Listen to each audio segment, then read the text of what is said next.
Perkenalkan, nama saya Safira Valentina Tandianto.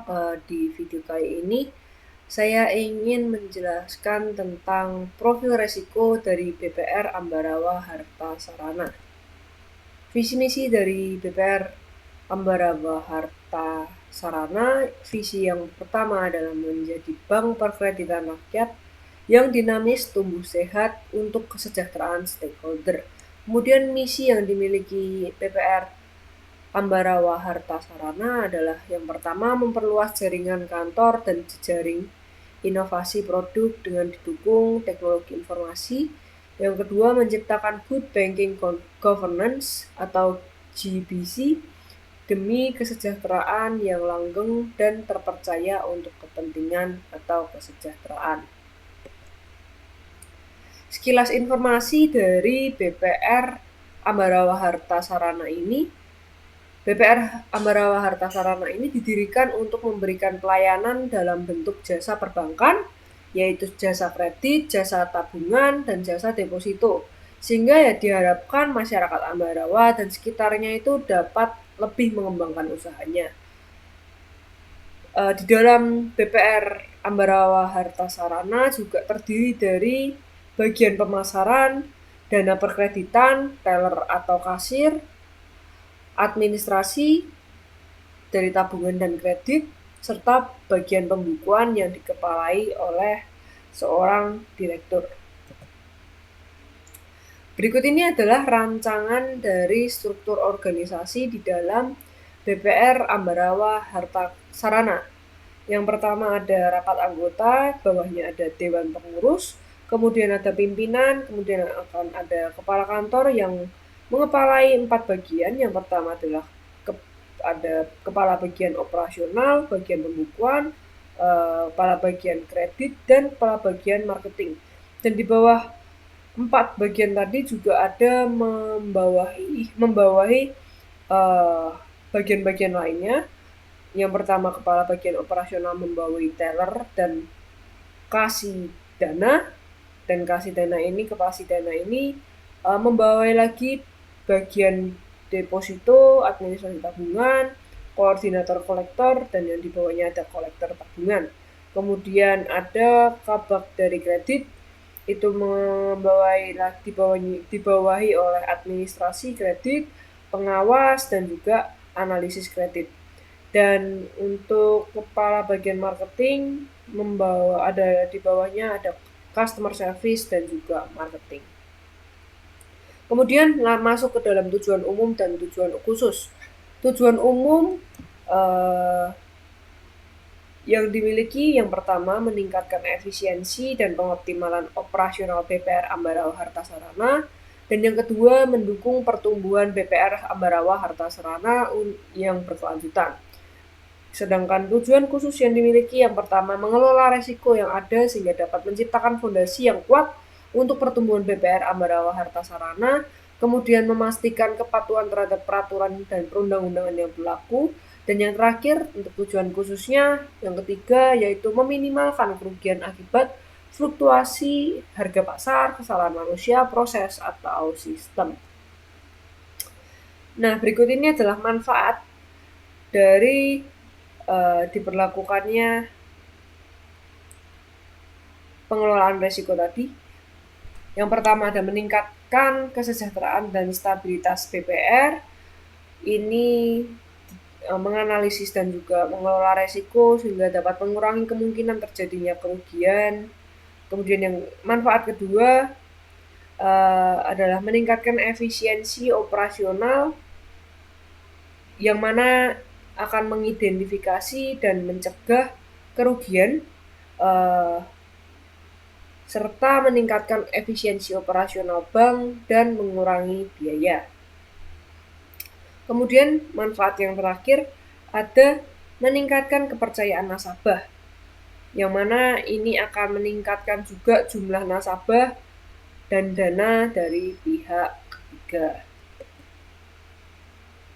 Kemudian faktor pendukung dari penerapan manajemen risiko di BPR Ambarawa Harta Sarana. Yang pertama ada dukungan dari ketersediaan teknologi, pengotomatisasian proses, Kemudian yang kedua, faktor pendukungnya adalah dukungan dari manajemen yang memiliki komitmen memastikan keberhasilan. Sedangkan faktor penghambat dari penerapan manajemen risiko, yang pertama karena kurangnya kerangka kerja manajemen risiko, kemudian karena kurangnya budaya kesadaran risiko di BPR Ambarawa Harta Sarana, dan yang terakhir karena adanya keterbatasan dari sumber daya manusia. Nah, selanjutnya masuk ke dalam stakeholder atau penentu keberhasilan dari penerapan manajemen risiko di BPR Ambarawa. Yang pertama ada yang dari internal, itu ada direktur, kepala bagian, itu bagian operasional, pembukuan, kredit, marketing, kemudian ada karyawan dan nasabah.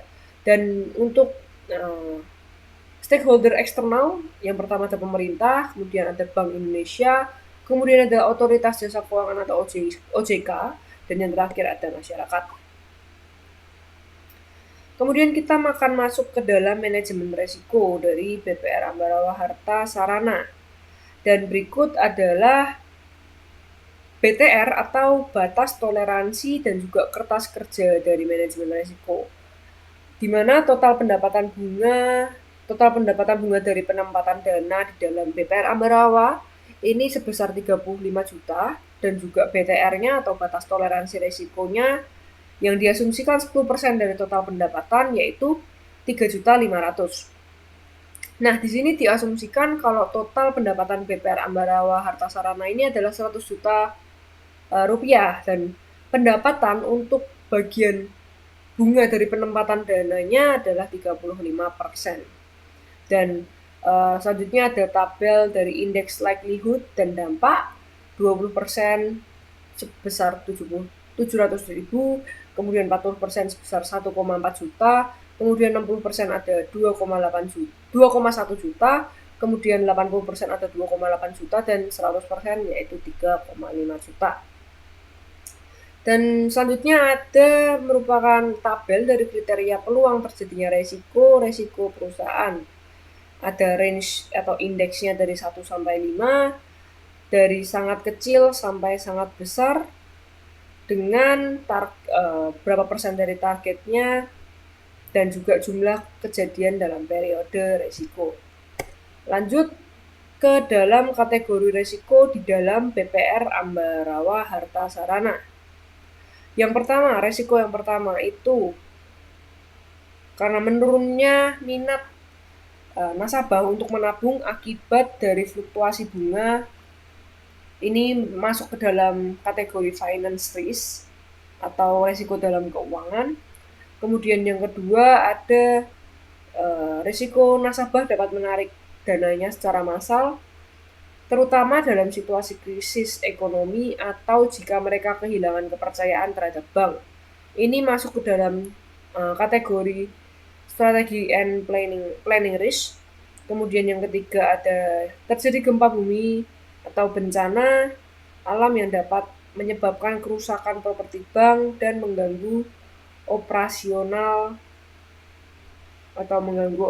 dari bank tersebut.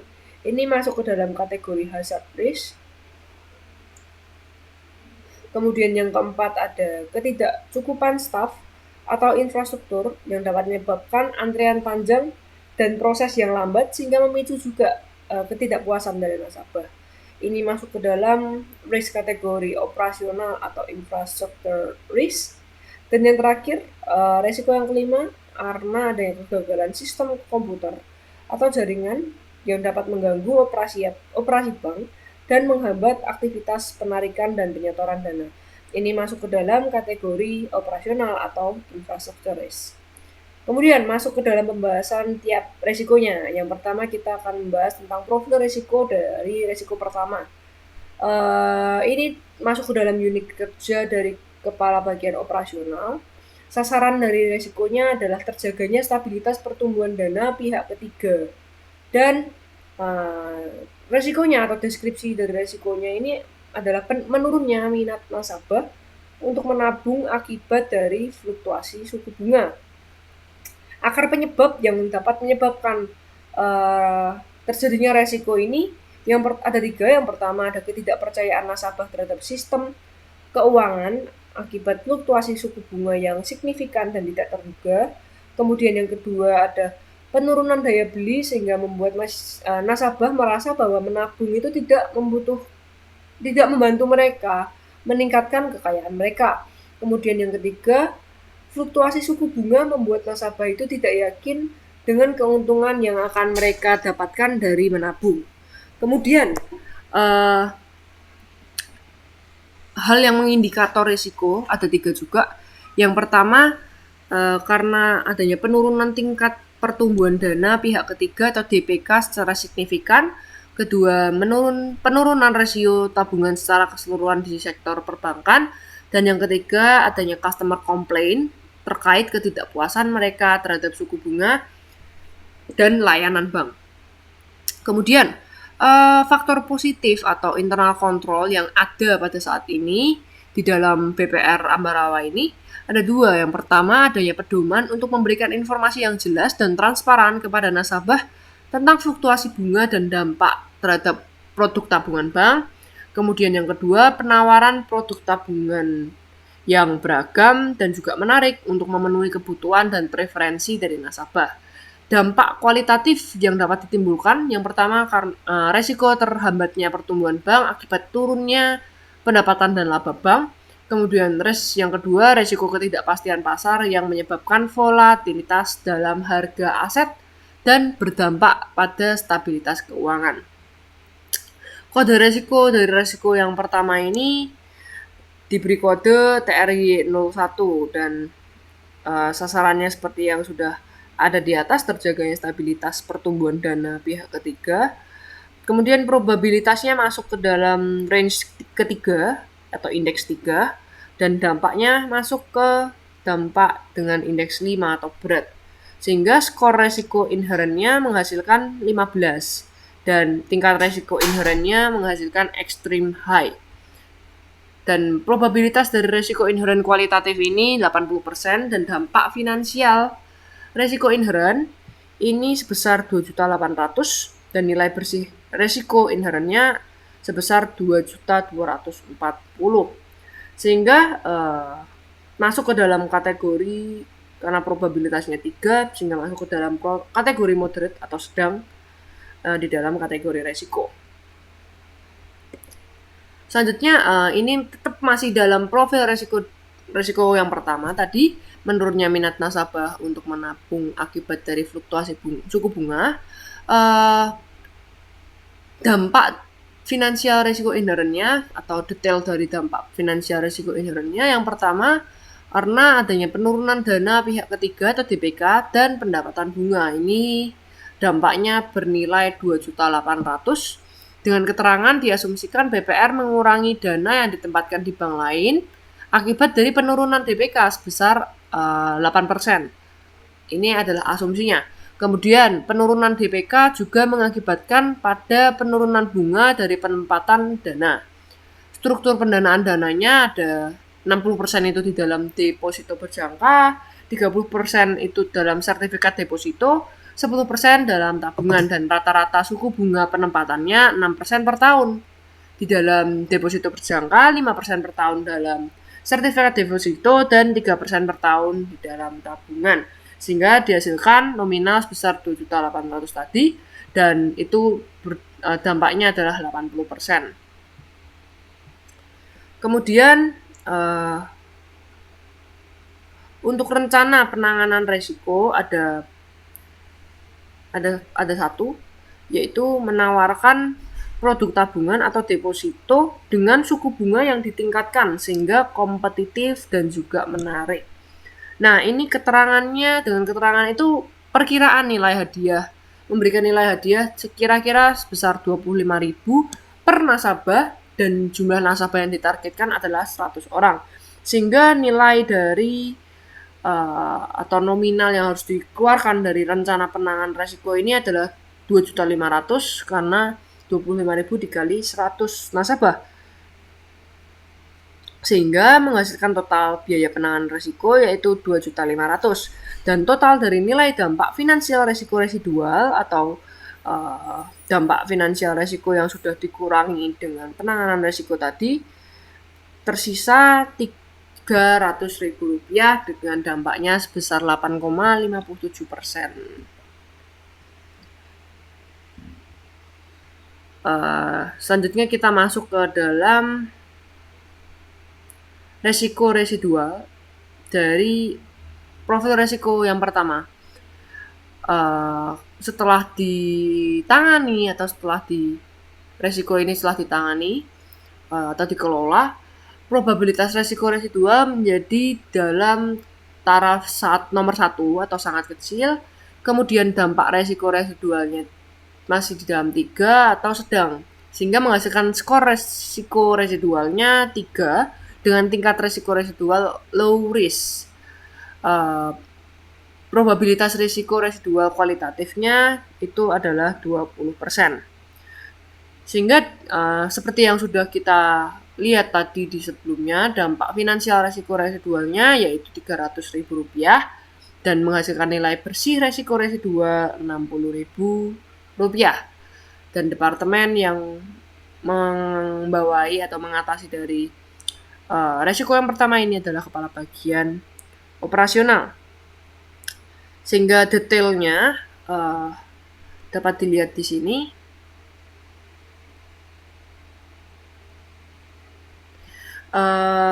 Untuk resiko yang pertama, menurunnya minat nasabah untuk menabung akibat dari fluktuasi suku bunga dengan dampak finansial resiko inherennya itu sebesar 2.800.000. Kemudian nilai bersih resiko inherennya adalah 2.240.000 dan biaya penanganan resiko sebesar 2.500.000 sehingga dampak finansial resiko residual adalah 300.000 dan nilai bersih resiko residual sebesar Rp60.000.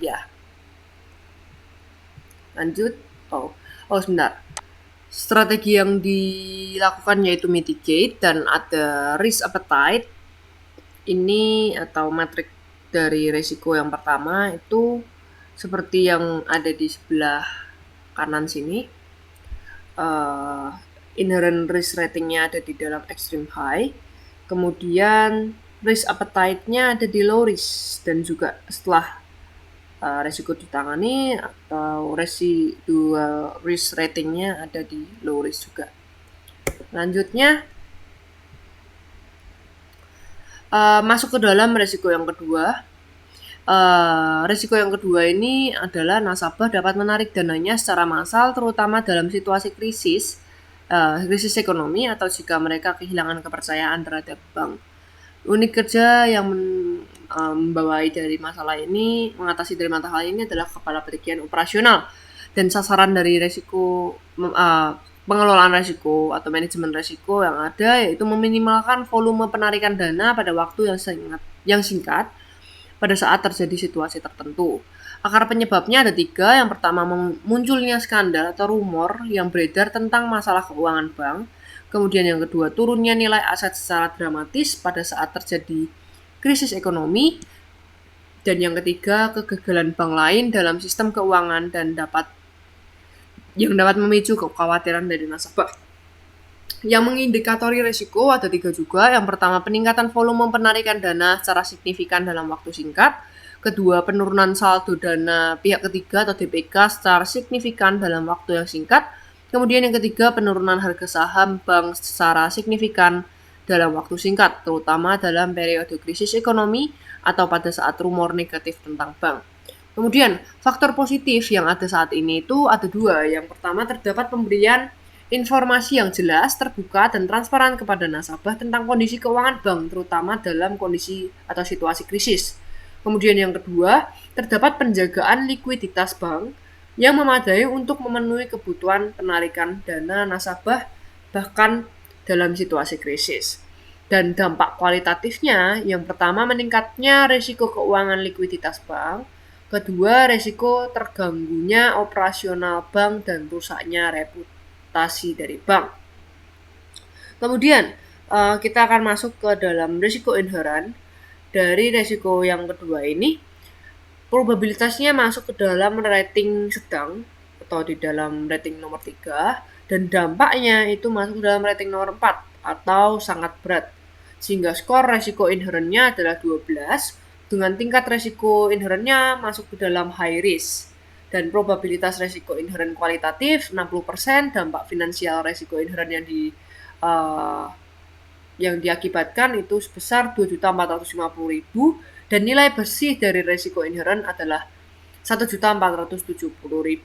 Sehingga karena probabilitasnya masuk ke dalam rating nomor 3, sehingga resiko ini masuk ke dalam kategori moderate atau sedang. Selanjutnya kita akan masuk ke dalam detail penjelasan dari dampak finansial resiko inheren. Yang pertama, kekurangan likuiditas bank. Ini keterangannya diasumsikan terdapat dana yang ditarik oleh nasabah sebesar 100 juta rupiah dan dampak pada dana yang ditempatkan adalah 35%. Dengan struktur penempatan dana yang seperti tadi, seperti resiko nomor pertama, 60% di dalam deposito berjangka, 30% dalam sertifikat deposito, 10% dalam tabungan, dan rata-rata suku bunga penempatan 6% per tahun, dan jangka waktu penempatan dana 6 bulan. Setelah dihitung, nilai dari dampak kekurangan likuiditas bank ini sebesar 7.450.000, yang mana itu adalah 70% nilainya. Kemudian rencana dari penanganan risiko ada 2. Yang pertama, memperkuat likuiditas dan meningkatkan cadangan kas. Jadi BPR ini akan kehilangan pendapatan bunga dari dana yang disimpan sebagai cadangan kas. Ini sebesar 1 juta. Kemudian untuk rencana penanganan yang kedua, itu menawarkan insentif atau suku bunga yang lebih tinggi, kemudian bonus bunga, kemudian program loyalitas kepada nasabah untuk tidak menarik dananya dan mendorong nasabah itu tetap menabung di bank dan mengurangi resiko penarikan dana massal. Dan diperkirakan nilai hadiahnya adalah 50.000 per nasabah dan jumlah nasabah yang ditargetkan ada 25, sehingga nilai yang total yang dihasilkan adalah 1.250.000. Dan jika ditotalkan menjadi total biaya penanganan risiko adalah 2.250.000, sehingga total dari nilai dampak finansial resiko residualnya adalah 200.000 dengan persentasenya 5,71. Kemudian masuk ke dalam penjelasan tentang resiko residual dari resiko nomor 2 ini. Probabilitas resiko residualnya masuk ke dalam rating nomor 2 atau kecil. Kemudian dampak resiko residualnya masuk ke dalam nomor 3 atau sedang. Kemudian skor resiko residualnya dihasilkan yaitu 2 kali 3, 6. Dan tingkat resiko residual masuk ke dalam rating dari medium risk. Probabilitas resiko residual kualitatif yang dihasilkan itu 40%, dan dampak finansial resiko residual seperti yang tadi sudah dihitung yaitu Rp200.000 dan nilai bersihnya Rp80.000. Karena probabilitas resiko residual masuk ke nomor 2, sehingga kategorinya juga masuk ke dalam minor atau kecil. Berikut juga ada detail dari perhitungan nilai-nilai. Yang pertama dari dampak finansial resiko inherennya tadi adalah 2.450.000, kemudian nilai bersih resiko inherennya adalah 1.470.000, kemudian biaya penanganan resiko adalah 2.250.000, dan dampak finansial resiko residualnya adalah 200.000. Dan terakhir nilai bersih resiko residual adalah 80.000. Strategi yang digunakan strategi mitigate dan risk appetite atau matriks dari resikonya. Resiko inherennya masuk ke dalam high risk, kemudian risiko residualnya masuk ke dalam medium risk, dan risk appetite-nya juga ada di dalam medium risk. Kemudian masuk ke dalam pembahasan profil resiko nomor 3. Nomor 3 ini adalah resiko terjadinya gempa bumi atau bencana alam yang dapat menyebabkan kerusakan properti bank dan mengganggu operasinya. Sasaran dari manajemen resiko yang dilakukan yaitu terjaminnya operasional bank. Akar penyebab dari terjadinya resiko nomor 3 ini, terjadinya gempa tadi, akar penyebabnya yang pertama lokasi geografis dari bank tersebut yang berada di daerah rawan gempa bumi. Kemudian yang kedua, kegagalan untuk mengidentifikasi dan menilai resiko bencana alam sehingga tidak siap menghadapi kejadian tersebut.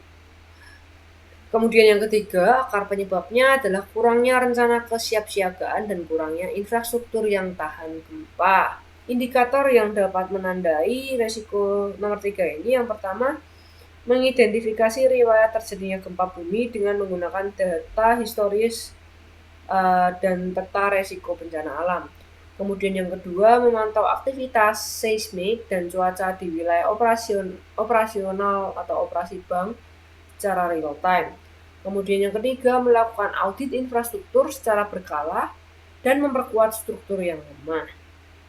Faktor positif atau internal control yang telah ada atau telah dilakukan saat ini, yang pertama, adanya penilaian resiko secara berkala untuk mengidentifikasi potensi bencana alam. Kemudian yang kedua, adanya pedoman dalam menerapkan rencana kesiapsiagaan dan tanggap darurat yang komprehensif. Kemudian yang ketiga, terdapat pelatihan staf secara berkala tentang prosedur darurat. Dan dampak kualitatif yang dihasilkan, yang pertama ada resiko reputasi akibat tidak beroperasinya bank sebagaimana mestinya. Kemudian yang kedua, resiko kerusakan yang signifikan pada properti bank yang mengakibatkan gangguan pada operasional bank. Kemudian masuk ke dalam risiko inherent, probabilitasnya ini dalam rating 2 atau kecil, dampaknya dalam rating 3 atau sangat berat. Skor risiko inherent yang dihasilkan karena 2 kali 3 yaitu 6 dan masuk ke dalam tingkat risiko inherentnya medium risk. Probabilitas risiko inherent kualitatifnya 40% dan dampak finansial risiko inherentnya adalah 3.500.000 dan nilai bersih risiko inherentnya adalah 1.400.000. Kita akan bahas lebih lanjut lagi tentang dampak finansial risiko inherentnya. Yang pertama, nasabah tidak bisa melakukan transaksi akibat tutupnya dari bank tersebut. Diasumsikan bank ini akan tutup selama 1 minggu dengan penghasilan seharusnya 100 juta rupiah dengan struktur penempatan dana seperti yang lalu, seperti yang sebelumnya, 60% deposito berjangka, 30% sertifikat deposito, 10% tabungan, dan rata-rata suku bunga penempatan 6% per tahun. Selain itu juga terdapat perkiraan biaya pemulihan sebesar 2.500.000. Sehingga setelah melalui perhitungan, nilai dari akibat dampak finansial atau dampak dari nasabah tidak bisa melakukan transaksi akibat tutupnya bank ini adalah 3.500.000 rupiah dengan persentase 100%. Kemudian rencana penanganan risiko yang dilakukan itu membeli asuransi bencana untuk melindungi properti dan asetnya dari kerusakan akibat bencana alam dengan biaya rata-rata asuransi bencana di Indonesia itu sebesar 1 juta rupiah. Kemudian yang kedua, mengembangkan rencana kesiapsiagaan dan tanggap darurat bencana yang mencakup prosedur untuk evakuasi karyawan, mengamankan aset bank, dan memulihkan operasi setelah bencana alam. Ini termasuk dalam biaya sosialisasi melalui email dan juga banner, itu sebesar 250.000 rupiah. Sehingga total biaya penanganan risiko yaitu 1.250.000 rupiah. Sehingga dihasilkan juga total dari nilai dampak finansial resiko residualnya yaitu 2.250.000 rupiah yang persentasenya adalah 64,29%. Dan resiko residual, probabilitas resiko dari resiko residualnya itu masuk ke dalam range 1 atau sangat kecil. Kemudian dampak resiko residualnya adalah 3 atau sedang. Sehingga skor resiko residualnya adalah 3 yang masuk ke dalam tingkat resiko residual low risk atau yang masih rendah, low. Kemudian probabilitas resiko residualnya 20% dengan dampak finansial resiko residual tadi 2.250.000 dengan ya akan dihasilkan nilai bersih resiko residualnya yaitu 450.000. Nah, di sini penjelasan detail atau ringkasan dari pengeluaran atau akibat dari dampak. Ini ada dampak finansial resiko inheren yang diakibatkan sebesar 3.500.000. Kemudian nilai bersih resiko inherennya adalah 1.400.000. Kemudian biaya penanganan resiko adalah 1.250.000. Dampak finansial dari resiko residualnya itu sebesar 2.250.000. Dan nilai bersih resiko residual adalah 450.000 dengan strategi mitigate dan matriksnya seperti ini, seperti gambar berikut. Resiko inherennya masuk ke dalam lambang biru ini atau di dalam medium risk. Kemudian untuk resiko residual dan juga resiko appetite atau appetite risk-nya masuk dalam taraf low risk. Kemudian masuk ke dalam penjelasan dari profil resiko nomor 4, yang mana ini merupakan ketidakcukupan staf atau infrastruktur yang dapat menyebabkan antrian panjang dan proses yang lambat sehingga memicu ketidakpuasan nasabah.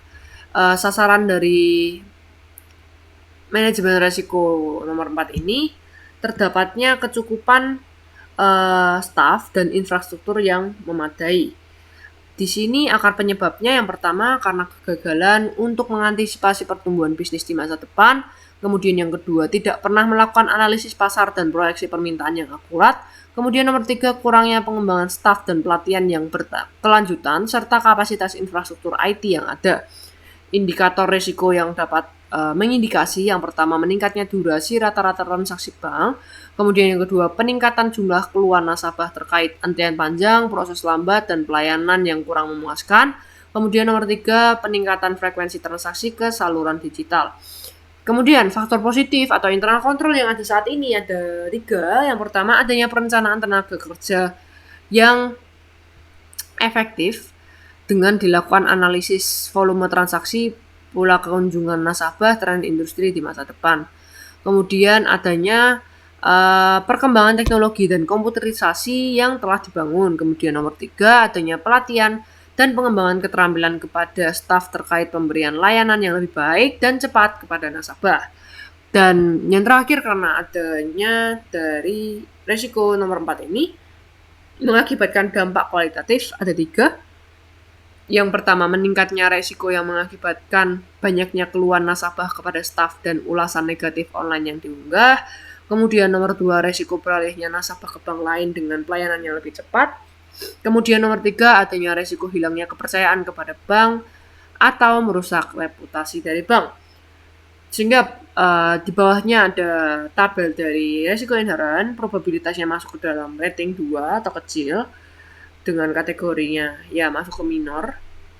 Kemudian dampaknya itu sedang atau di dalam nomor 3, sehingga skor resiko inherennya adalah 6, dengan yang itu masuk ke dalam tingkat resiko inheren medium risk, dengan probabilitas resiko inheren kualitatifnya itu 40%, dan mengakibatkan dampak dari finansial resiko inherennya itu 540.000, dan nilai bersih dari resiko inheren sebesar 216.000. Kemudian dari dampak finansial resiko inheren itu yang pertama ada berkurangnya jumlah nasabah yang melakukan transaksi. Ini asumsinya adanya penurunan jumlah transaksi itu 20% dari dengan struktur penempatan yang seperti sebelumnya 60%. Deposito berjangka 30%, sertifikat deposito 10%, tabungan, dan rata-rata suku bunga penempatan 6% per tahun, dan jangka waktunya adalah 6 bulan. Sehingga setelah melalui perhitungan dan penjumlahan dari setiap penempatan dana yang ada, dampak finansial resiko inherennya sebesar Rp540.000, yang persentasenya adalah 15,43%. Kemudian akan dilakukan rencana dari penanganan resiko. Yang pertama, melakukan pelatihan staf secara berkala serta dapat memenuhi kepuasan pelanggan dalam pelayanan kepada nasabah. Ini dilakukan misal seperti pelatihan internal, menggunakan materi pelatihan gratis, memberikan pelatihan terarah, dan mengevaluasi. Ini akan menghasilkan atau perlu Rp500.000, sehingga total biaya penanganannya itu sebesar Rp500.000 dan menghasilkan total nilai dampak finansial resiko residualnya adalah 40% atau persentasenya adalah 1,14 atau 1,14%. Kemudian resiko residual probabilitasnya adalah 1 atau sangat kecil. Kemudian dampak resiko residualnya masuk ke dalam rating 2 atau ringan, yang menghasilkan skor resiko residual itu 2 atau 2 kali 1 itu 2 dan masuk ke dalam tingkat resiko residual low risk dengan probabilitas resiko residualnya itu 20% dan dampak finansial resiko tadi 40% dan nilai bersih resiko residual yang dihasilkan adalah 8.000. Dampak tadi dari biaya-biaya yang ada itu dirangkum. Dampak finansial resiko inherennya adalah 540.000 dan nilai bersih resiko inherennya adalah 216.000. Kemudian biaya penanganan resiko ada sebesar Rp500.000, kemudian dampak finansial resiko residualnya adalah 40.000 dan nilai bersih resiko residualnya adalah 8.000. Dengan strategi mitigate dan matriks penggambaran matriksnya resiko inherennya ada di medium risk dan resiko residual dan juga risk appetite-nya ada di dalam low risk. Kemudian yang terakhir profil resiko nomor 5, ini resiko yang merupakan kegagalan sistem komputer atau jaringan yang dapat mengganggu operasional bank dan menghambat aktivitas penarikan dan penyetoran dana. Di sini dilakukan manajemen resiko dengan sasarannya terjaminnya operasional bank dalam sistem dan juga TI. Akar dari penyebab resiko ini yang pertama ada karena kurangnya pemeliharaan dan pembaruan sistem yang memadai. Kemudian nomor 2, kurangnya kontrol internal dan prosedur keamanan. Kemudian yang 3, kesalahan konfigurasi atau ketidaksengajaan oleh staf IT akibat kurangnya pelatihan dan kesadaran keamanan cyber. Kemudian indikator resiko yang dapat menandai yang pertama meningkatnya frekuensi dan durasi gangguan sistem seperti downtime server, jaringan dan juga aplikasi. Kemudian yang kedua meningkatnya kerugian finansial yang diakibatkan oleh gangguan sistem. Ketiga, terdapatnya hal yang mengidentifikasi kerentanan dan ancaman yang signifikan. Kemudian faktor positif yang ada saat ini adanya kontrol untuk mengembangkan dan menerapkan keamanan cyber yang kuat dalam sistem IT yang digunakan. Kemudian nomor 2, dilakukan pengujian dan pemeliharaan sistem secara rutin. Kemudian dampak kualitatif yang diakibatkan yang pertama resiko kehilangan pendapatan dari biaya transaksi dan produk. Kemudian nomor 2, resiko rusaknya reputasi bank dan hilangnya kepercayaan nasabah. Kemudian nomor 3, resiko kekurangan yang ketiga, resiko kerusakan dan kehilangan data nasabah. Dengan probabilitas resiko inherennya itu masuk dalam rating 5 atau besar atau ya masuk dalam kategori sangat besar dan kemudian dampaknya itu nomor 3 atau sangat berat sehingga skor resiko inherennya adalah 15 dengan tingkat resiko inheren extreme high dan probabilitas resiko inherennya adalah 80% sehingga dampak finansial resiko inheren yang diakibatkan itu sebesar 3.325.000 dan nilai bersih resiko inherennya adalah 2.660.000. Dampak finansial resiko inherennya ada 2. Yang pertama, berkurangnya jumlah nasabah yang melakukan transaksi. Ini keterangan dengan durasi gangguan sistem ini dikira-kira atau diasumsikan 1 minggu sehingga perhitungan dampak bagi pendapatan bunga dari deposito berjangka, sertifikat deposito dan tabungan menjadi proporsi atau dalam waktu 1/24 dan dikali dengan total dana yang ditempatkan atau tadi sebesar 35 juta dan juga suku bunganya dari penempatan rata-ratanya. Setelah melakukan perhitungan tadi dan dijumlah-jumlahkan dalam setiap tadi deposito berjangka, sertifikat deposito dan tabungan tadi dihasilkan nilai 1.575.000 dampak finansial dari yang pertama. Kemudian yang kedua, adanya penurunan pendapatan dan kerugian finansial. Ini diasumsikan berkurang 5% dari pendapatan sehingga menghasilkan angka atau biaya 1.750.000 dan Akibatnya total nilai dampak finansial resiko inherennya adalah Rp3.325.000 dengan persentase itu 95%. Kemudian rencana penanganan resikonya ada 3. Yang pertama, memasang perangkat lunak antivirus dan anti malware, itu biaya sekitar 300.000 per tahun. Ini dicari dalam data di pencarian internet itu sebesar 300.000. Kemudian melakukan backup data secara rutin, ini juga biayanya menggunakan cloud, itu sebesar 5.000 per giga atau per bulan, dengan biaya asumsi 1 tahun sebesar 5 giga. Kemudian itu menghasilkan biaya Rp300.000.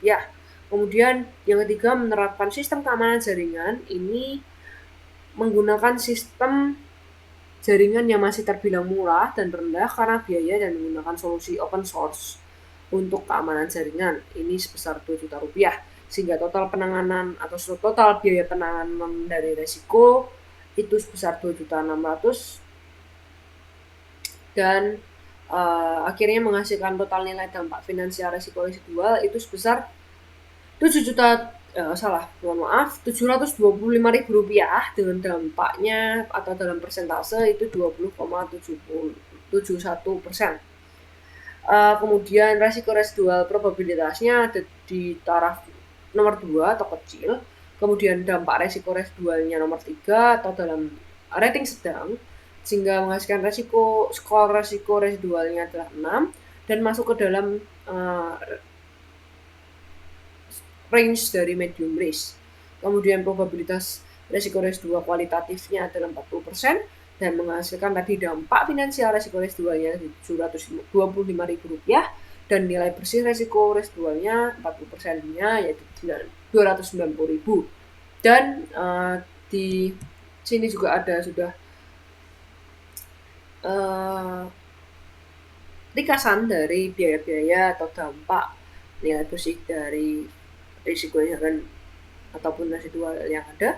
Dampak finansial resiko inherennya di Rp3.325.000, kemudian nilai bersih risiko inherennya adalah Rp2.660.000 dan biaya penanganan resiko adalah Rp2.600.000, sehingga dampak finansial resiko residualnya adalah Rp725.000 dan nilai bersih resiko residualnya adalah Rp290.000.